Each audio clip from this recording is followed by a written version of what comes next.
பேசிட்டு இருக்கும்போது கட் ஆயிடுச்சு. அப்புறம் உங்களுக்கு நான் டீச்சபிளா இருந்துச்சு. என்ன சார் இப்படி போனா என்ன சார் செய்றது? டிபார்ட்மெண்ட்ல நம்ம ஒரு ஒரு ஒரு ஸ்ட்ரெஸ்ஸோடயே வேலை பார்க்குற மாரியே இருக்கு. பிஎம்ஓ ஆனவன்ட்டு இருக்கு சார். டிடி ஆஃபீஸ்ல இருந்து இப்போ மினிஸ்டர் வராருன்னா சார், அது வந்து அவங்க கட்சியா நடத்துற ஃபங்ஷனுக்கு கட்சி நடத்திட்டு போணும். அரசு விழா எதுக்கு சார் மேடை போடணும்? ஒரு ஒவ்வொரு விழாக்களையும் ஒவ்வொரு பிஹெச்சிக்கும் ரூ. 5000 ரூ. 10,000 முதல்ல ரூ. 5000 நாங்க இப்ப ரூ. 10,000 கலெக்ட் பண்ண சொல்றாங்க சார். புது மெடிக்கல் ஆஃபீஸர்ட்ட போய் என்ன சார் நம்ம கலெக்ட் பண்ண முடியும்? டிடி ஆஃபீஸ்ல இருந்து கேட்டா புதுசா போஸ்டிங் போட்டிருக்காங்கல்ல, அவங்ககிட்ட இருந்து கேளுங்க. அதுக்கு கேளுங்க, இதுக்கு கேளுங்கன்னாங்க. நான் என்ன சார் பண்ணேன்? ஏற்கனவே இருக்கவங்க எல்லாம் 5 பைசா தர மாட்டாங்க.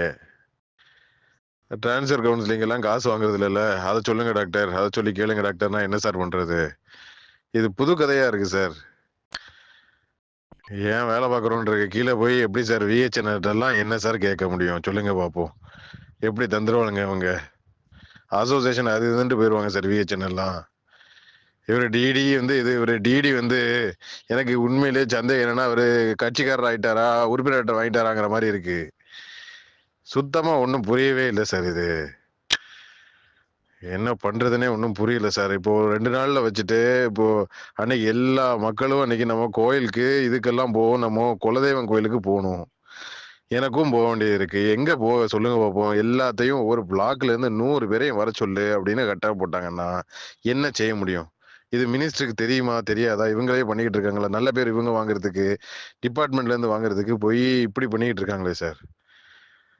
ஒண்ணுமே சொல்றதுக்கு இல்ல சார். எல்லாம் அவன் கோயிலுக்கு போறதுக்கு மாறி மாறி வந்து கேட்காங்க. வருஷம் பூரா ஹெல்ப் பண்றான். வருஷம் பூரா வேலை செய்றான்.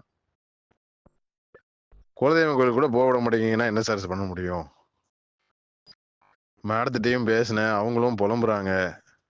ஒரு டீ, காஃபி வாங்கி குடுக்குறதுன்னா வாங்கி குடுத்துரலாம் சார். ஒரு சாப்பாடு போட சொன்னா கூட எப்படியாவது, எங்கேயாவது, எதையாவது அட்ஜஸ்ட் பண்ணி கூட போட்டுறலாம் சார். ரூ. 10,000ன்னு வாங்கி வச்சாங்கன்னா, ஹெல்த் மினிஸ்டர் வருது. அடுத்து சீஃப் மினிஸ்டர் வரதுக்கு இன்னும் ரூ. 20,000 கேட்பாங்க. எங்க சார் போய் வாங்குறது நம்ம?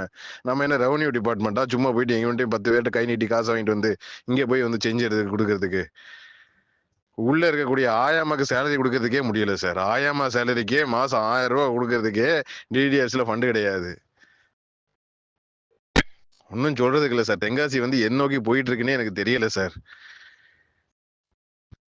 நீங்க எல்லாம் சீனியரு. நீங்க எல்லாம் போய் எதுவும் பேசுனீங்கன்னா தான் ஏதாவது ஆகும் சார். ஏதாவது கொஞ்சம் பார்த்து பண்ணி விடுங்க சார்.